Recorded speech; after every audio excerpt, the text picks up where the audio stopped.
Daryl, I was struck by, yesterday you'd said there's some guys who are getting sent down to the AHL that have had better camps than some of the guys still here. In any way, does that mean that this has been a disappointing camp for you guys? Meaning that those, them role players that got to play games, they're role players at that level and they're role players at this level, and they're rewarded just for their training that they put in terms of their testing and their leadership and their character, and it's still part of building the whole organization's identity. It's not like something happened in 2 or 3 months last year. This is something that's going to take a long time, and if you can establish that here and establish that at the Wrangler level, then you're ahead of the curve a little bit.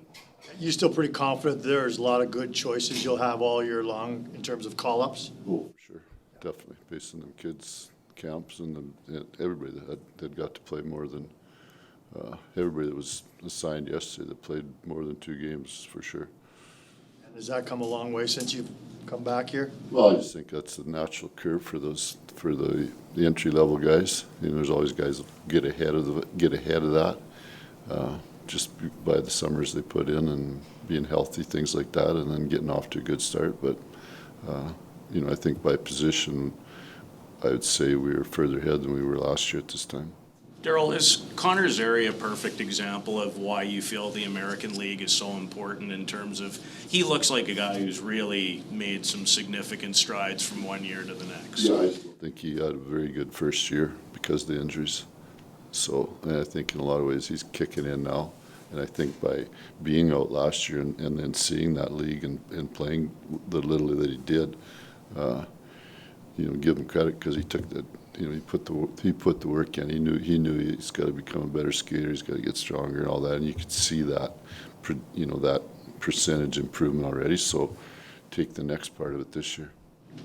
Daryl, with 3 preseason games to go, the guys who are fighting for a contract or to stay in the NHL, is tonight potentially their last chance? No, I think by position, quite honest, there's been some separation, Derek. I think that our defense has clearly separated itself out from where it sits. If you just did the 10 here, if you went 1 through 10, it would, you can do it and have your opinion of it. But I think that sorted itself out pretty well for us so far. I think on the, and obviously goal is in the back, the goaltending position is set.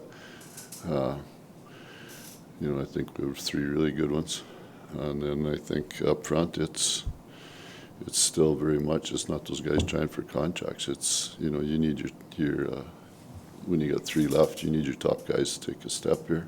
I don't think that's shown that who can play with who up front at all yet.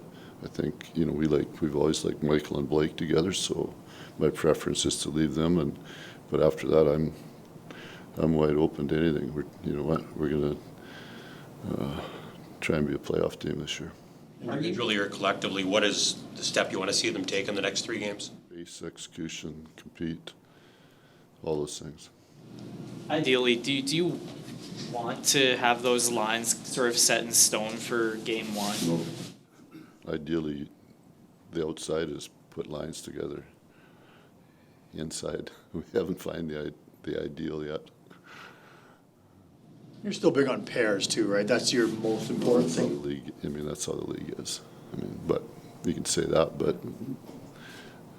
I could say that, Eric, but at the same time we had lines last year that pretty much stayed together just because they were successful. When you look at it, you try and you think that this guy's going to fit with that guy, but you know what, because Naz has only played the 1 game, and I think that I just think it's moved around enough where we'd like to just see 2 guys be able to see a little bit together, and how they react in practice. The biggest thing we got going for us, quite honest, is finding is Jonathan Huberdeau is probably the best passer this team's had in maybe ever. So those guys receiving that pass have to be a little bit more prepared for it, and that hasn't been the case yet. For you, what makes Huberdeau elite in that category? So them guys that have the vision just know where people are, and they can see sticks. They don't see the other jersey. They can see sticks, and they see plays, and they see, even though you know, they may not have any time, they can still make it, right? They're not just putting it to an area or something like that, they're putting it where you should shoot. And you gotta be ready for that. So with a player like Jonathan, if you're on the receiving end of those passes, is it foot speed? Is it hockey sense? Like what trait? It's all that. State of readiness.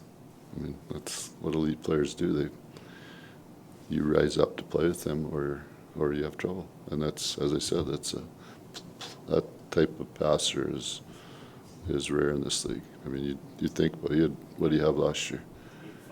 Yeah, like, was most helpers ever by a left winger? Ever? Pretty unique. Who's the best passer you ever played with? Well, probably all my brothers when we were kids. Because they knew I could score, right? Give him the puck. Or the tennis ball. Yeah, that's a good one. You know, not that I played with, but yeah, probably Savvy, Dennis Savard.